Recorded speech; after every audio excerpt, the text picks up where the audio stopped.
L'ancien capitaine du Nigeria, Stephen Keshi, vainqueur de la Coupe d'Afrique des Nations CAN en 1994 en tant que joueur et en tant que sélectionneur en 2013, est décédé mercredi à 54 ans, vraisemblablement d'une crise cardiaque. Bien sûr, nous n'avons pas dormi, mon secrétaire général et moi. On a réfléchi à ce que nous allons faire pour gérer la situation, ce que nous avons fait jusqu'à ce matin. Au moment où je vous parle, ils sont en train de déplacer son corps vers une morgue appropriée. Et on suit cela de près. La fédération enverra une délégation importante d'un moment à l'autre au Bénin. Pour le président de la Fédération nigériane de football, Keshi était un super-héros, mais pour le président de la Confédération africaine de football CAF, Issa Hayatou, Keshi est comme un bijou. La NFF a ouvert des livres de condoléances pour les fans et a ordonné une minute de silence avant tous les matchs professionnels dans les ligues nigérianes mercredi.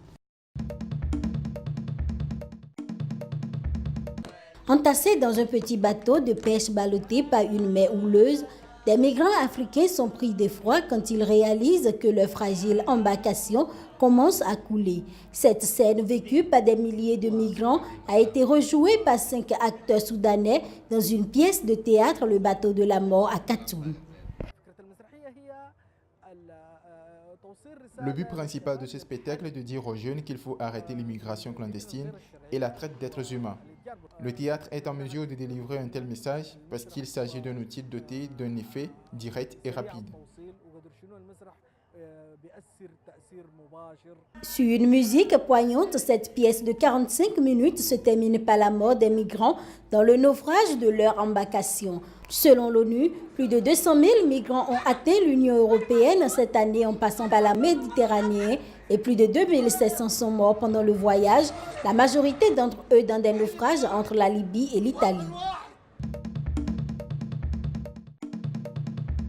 Les insurgés Chebab ont attaqué jeudi un camp de l'armée éthiopienne situé dans le centre de la Somalie et affirment avoir fait plusieurs dizaines de morts, mais les autorités éthiopiennes démentent. Le porte-parole du gouvernement éthiopien Getachew Reda a fait savoir aux journalistes que le comptage des victimes était toujours en cours et donc que le bilan de 43 tués fourni par les Chebab n'est qu'un mensonge absolu. Généralement, les bilans des attaques des insurgés sont difficiles à confirmer puisqu'ils ont l'habitude d'exagérer leurs actions. En outre, la mission de l'Union africaine reste très souvent muette sur le nombre de victimes dans ses rangs. Sur son compte Twitter, la MISOM a toutefois fait état d'une attaque majeure des Chebab qui a été repoussée. Des témoins ont affirmé que l'attaque avait commencé quand un Chebab s'est fait exploser au volant d'une voiture en vue de démolir l'entrée de la base. Il y a eu une énorme explosion et des échanges de tirs soutenus ont ensuite débuté, a déclaré un témoin habitant à proximité du camp. Confrontés à la puissance de feu supérieure de la MISOM déployée en 2007, les Chebab ont été chassés de Mogadiscio en août 2011. Ils ont ensuite perdu l'essentiel de leur bastion, mais ils contrôlent toujours de vastes zones rurales d'où ils mènent des opérations de guérilla et des attentats suicides, souvent jusque dans la capitale.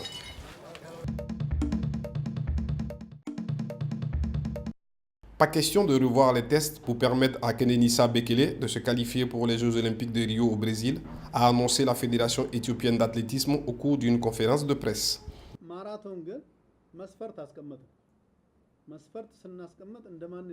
Pour le marathon, nous avons comparé beaucoup d'athlètes dont Kenenisa, mais il ne s'est classé que 7e. Nous aurions aimé qu'il récolte plus de points et qu'il soit inclus dans l'équipe à cause de sa célébrité et de son palmarès. Mais on ne peut rien faire. Il n'a pas réalisé les minima cette année.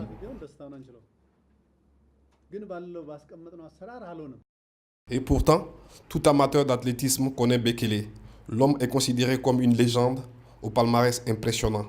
Triple champion olympique, quintuple champion du monde sur piste, 11 fois champion du monde de cross, Bekele est toujours le détenteur des records du monde du 5000 mètres en 12 minutes 37 secondes 35, établi le 31 mai 2004, et du 10 000 mètres en 26 minutes 17 secondes 53, établi le 26 août 2005 à l'occasion du meeting de Bruxelles. Une véritable chance de médaille pour l'Éthiopie, une chance qui se perd avant même le début de la compétition.